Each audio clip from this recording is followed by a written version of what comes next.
అందరికీ నమస్కారం. దయచేసి మీరందరూ కూడా నిశ్శబ్దంగా ఉంటే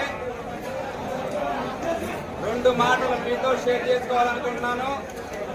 దగ్గర కూడా మైక్ లేదు కాబట్టి మీ అందరూ కూడా నిశ్శబ్దంగా ఉంటే నేను ఏదైతే సమాచారం ఇవ్వాలనుకున్నానో ప్రతి ఒక్కరికి కూడా చేరుతుంది.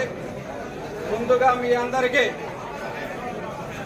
కార్యకర్తలకి, నాయకులకి, ప్రతి ఒక్కరికి కూడా పేరు పేరున శిరస్సు వంచి నమస్కరిస్తున్నాను.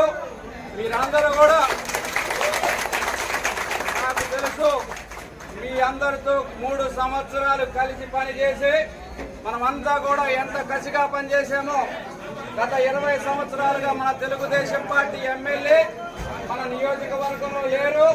ఈసారి ఎలా అయినా గెలిపించుకోవాలనేసి మీరందరూ కూడా నాకు పార్టీ ఏదైతే ఆదేశాలు ఇచ్చిందో నియోజకవర్గ ఇన్ఛార్జి బాధ్యుడిగా ఆ ఒక్క మాటతోటి దేవదత్త అన్న వ్యక్తి తెలియకపోయినా సరే మీరు పసుపు జెండాని గౌరవించి దానికి గౌరవం కలుగజేయాలనేసి మీరందరూ కూడా నన్ను ముందుకు తీసుకువెళ్ళేసి పార్టీని మళ్ళీ కొన్ని అనివార్య కారణాల వల్ల పార్టీ వేరొక నిర్ణయం తీసుకున్నా కూడా వెంటనే మీరు కూడా పార్టీ కోసం, పార్టీ ఇచ్చిన ఆదేశాల కోసం, పార్టీ ఏదైతే చెప్పిందో దానికి అనుగుణంగా వెళ్లాలనేసి ఒక నిజమైన కార్యకర్తగా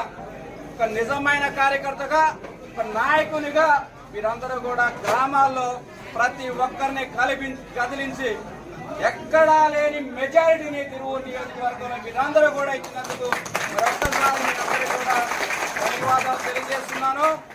తప్పనిసరిగా మళ్ళీ నేను ఎలక్షన్ అయిపోయింది కదా, ఇప్పుడు అంత అవసరం ఏమీ ఉండదు. నా వ్యక్తిగత పనులన్నీ కూడా చాలా కుంటుపడ్డాయి. అవి చూసుకుందాం అనేసి నా పనులనే చూసుకుంటే మళ్ళీ అవసరం వచ్చి నన్ను పార్టీ పిలవడం జరిగింది. మీ అందరికీ కూడా అండగా ఉండాలి. మీ అందరి అవసరాలు, సమస్యలు, ఏ చిన్న సమస్యలు ఉన్నా కానీ అవన్నీ తీర్చాలనేసి నాకు కొన్ని ఆదేశాలు ఇవ్వడం జరిగింది. ఒక్కటే నా విన్నపం, సోషల్ మీడియాలో చాలా వస్తుంటాయి, అవన్నీ కూడా కొన్ని వాస్తవాలు ఉంటాయి, కొన్ని అవాస్తవాలు ఉంటాయి. మీరందరూ కూడా అపోహలకు వెళ్ళొద్దు. ఏదైనా సరే మన పార్టీ అధినాయకత్వం చంద్రబాబు నాయుడు గారు, లేదంటే మన రాష్ట్ర అధ్యక్షుడు పల్లా శ్రీనివాసరావు గారు మనకి ఆదేశాలు అయితే ఇవ్వడం జరుగుద్ది. తప్పనిసరిగా ఆదేశాలు వచ్చేదాకా కూడా మనం సమన్వయంతో ఉండాల్సిన అవసరం ఉంది. ఒక విషయం అయితే నేను మీకు తప్పనిసరిగా చెప్పాలనుకుంటాను. మీ అందరితో కలిసి పనిచేసిన వ్యక్తిగా 3 సంవత్సరాలు ప్రతి గ్రామంలో కార్యకర్తలు, బూత్ కన్వీనర్లు, యూనిట్ ఇన్ఛార్జీలు, గ్రామ నాయకులు, గ్రామ పెద్దలందరూ కూడా వ్యక్తిగతంగా తెలిసిన వ్యక్తిగా మళ్ళీ నేను మీ అందరి దగ్గరికి రావాలనేసి నాకు సమాచారం ఇవ్వడం జరిగింది. అందులో భాగంగానే గత 3 రోజులుగా మీ అందరికీ ఈ ఆఫీసులో కూడా అందుబాటులో ఉండటం జరిగింది. ఇక నుంచి కూడా మీ అందరికీ అందుబాటులో ఉంటాను. మీకు ఏ చిన్న సమస్యలు వచ్చినా, మీకు ఎలాంటి అవసరం వచ్చినా తప్పనిసరిగా నా దగ్గరికి తీసుకురండి. మీ అవసరాలు తీసే బాధ్యత నాది. గ్రామంలో ఉన్న సమస్యలు తీర్చే బాధ్యత నాది. చాలా అవసరాలు ఉన్నాయి. చాలా అధికారం వచ్చిన తర్వాత గ్రామాన్ని అభివృద్ధి చేసుకోవాలని కూడా మనం చాలా ఆశతో ఉన్నాం. అవన్నీ కూడా మనం తప్పనిసరిగా చేసుకుందాం.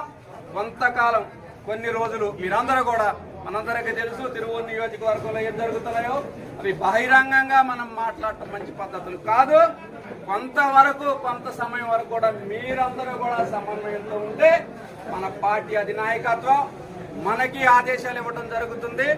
ఆదేశాలు పార్టీ ఏదైతే ఆదేశిస్తుందో మన ఎంపీ గారి దగ్గర నుంచి, నియోజకవర్గంలో ఉన్న నాయకుల దగ్గర నుంచి, అలానే మండలంలో ఉన్న పెద్దల దగ్గర నుంచి, గ్రామంలో ఉన్న గ్రామ తెలుగుదేశం పార్టీ కార్యకర్తల వరకు కూడా మనం అందరం కూడా పార్టీ ఆదేశాలు తప్పనిసరిగా పాటించాలని మీ అందరినీ కూడా కోరడం జరుగుతుంది.